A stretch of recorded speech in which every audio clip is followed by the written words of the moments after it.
Bonjour bien-aimés dans le Seigneur, après le direct d'hier soir, où nous avons été bénis par le grand thème le salut, avec la lettre S qui signifie servir. Nous sommes en train de continuer nos enseignements sur Actes des Apôtres, le chapitre 10.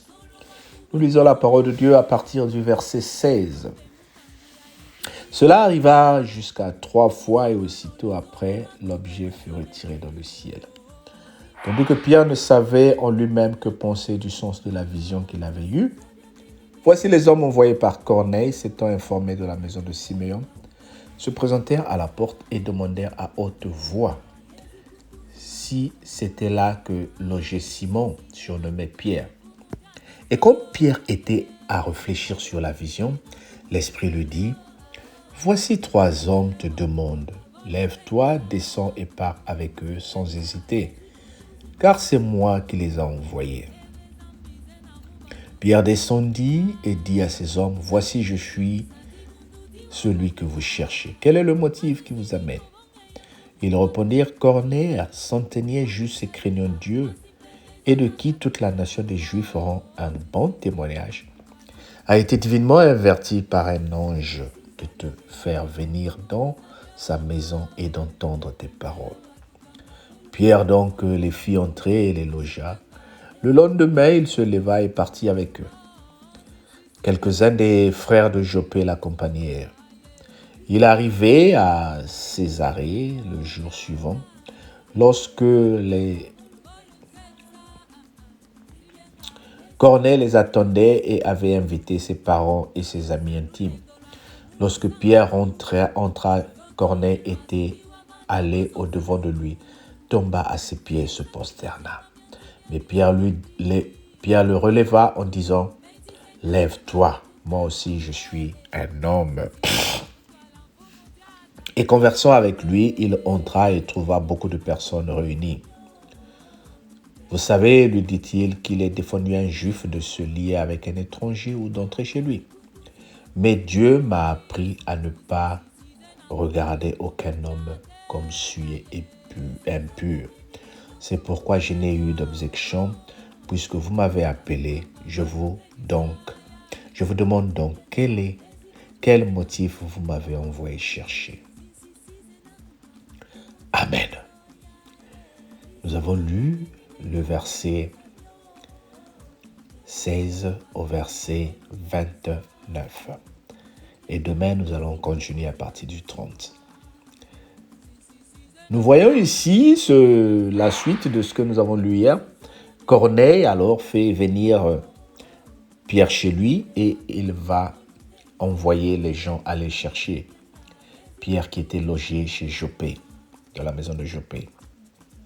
Mais Pierre étant prévenu par l'Esprit de Dieu de ne pas appeler impur ce que Dieu a déclaré impur, n'a pas mis d'objection. Il est descendu et il a demandé aux gens de dormir avec lui et demain ils partiront ensemble. Ils sont allés chez Corneille où il a été reçu et là il demande à Corneille, « Tu sais qu'il n'est pas permis à un juif de se lier avec un étranger ou d'entrer chez lui, mais Dieu m'a appris de ne regarder aucun homme comme étant souillé. Voilà pourquoi je n'ai pas eu d'objection. Je suis venu. » Comme je disais hier, cette parole nous montre qu'avec Dieu, il n'y a pas de limite. Avec Dieu, il n'y a pas d'impureté. Dieu décide de sanctifier qui il veut. Dieu décide de changer qui il veut, bien-aimé. C'est juste pour te demander, toi, qui souvent te dis, mais quelle est ma place dans le Seigneur? La place dans le Seigneur, c'est enfant de Dieu. Dieu n'exclut personne, quel que soit ton passé, quelle que soit ta position. Et Dieu aussi t'a donné cette grâce-là de voir aussi les autres comme étant les enfants de Dieu. Dieu accepte tout le monde. Mais la différence, souvent c'est ça que le monde est en train de transformer. Aujourd'hui, il y a beaucoup de gens qui disent que comme Dieu accepte tout le monde, je peux venir et rester comme je suis. Voilà pourquoi aujourd'hui, il y a certaines personnes qui se permettent d'amener des pratiques anti-chrétiennes dans l'Église pour dire Dieu aime tout le monde. Donc même les gens qui font des pratiques bizarres, qui se marient entre eux, qui mélangent n'importe quoi, peuvent venir aussi dans l'Église parce que Dieu accepte tout le monde. Oui, Dieu accepte tout le monde. Voilà pourquoi le chanteur dit « Tel que je suis, je viens à toi ». Mais quand Dieu accepte tout le monde, il veut que nous changeons. Corneille a fait venir Pierre et il dit à Pierre « Maintenant, parle ». Pierre lui dit « Dis-moi ce que tu as ». Corneille voulait entendre la parole de Dieu pour qu'il change. Corneille manquait quelque chose en lui, bien qu'il faisait le monde, bien qu'il faisait des choses. Bien aimé, il y a des païens, il y a des homosexuels, il y a des gens qui font tout ce que nous faisons, mais qui manquent Christ en eux. Et quand Christ les appelle vers eux, il veut que tu leur enseignes la parole pour qu'ils changent. Nous n'avons pas à forcer les gens à abandonner leurs mauvaises pratiques. Mais tout ce que nous avons à faire, c'est leur enseigner la parole de Dieu. Et en leur enseignant la parole de Dieu, ils vont changer. Ils vont changer par la grâce de l'Esprit Saint. Toi aussi, qui arrives dans tes faiblesses, Dieu va te changer. Il y a des choses que tu vas voir que tu ne pourras plus faire, que tu vas arrêter, parce que la parole de Dieu t'a transformé et t'a changé. Alors, petit à petit, nous sommes en train de voir cette rencontre en train de se produire. Demain, nous allons continuer avec la suite de cette histoire. Une très belle histoire. Sois branché. Entre-temps, tout ce que je peux te conseiller, ne juge personne, mais amène les gens et laisse Christ les changer. Et toi aussi, personne ne te juge, laisse Christ te changer. Au nom de Jésus, notre Seigneur et Sauveur. Amen. Mais partage la vidéo et abonne-toi pour la gloire de notre Dieu. On se dit à demain. Bonne journée.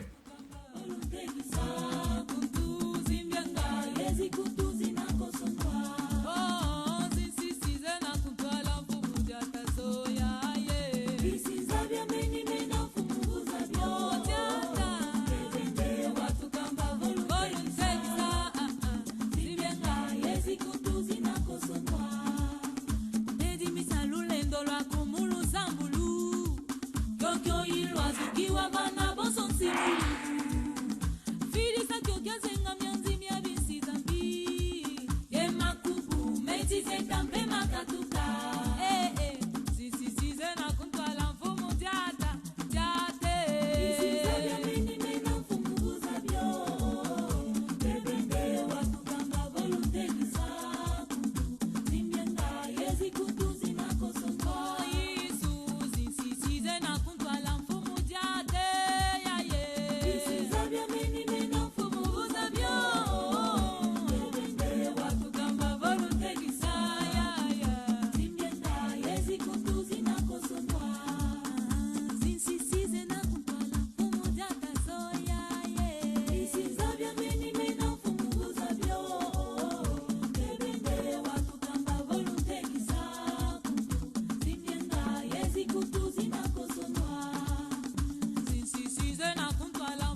solele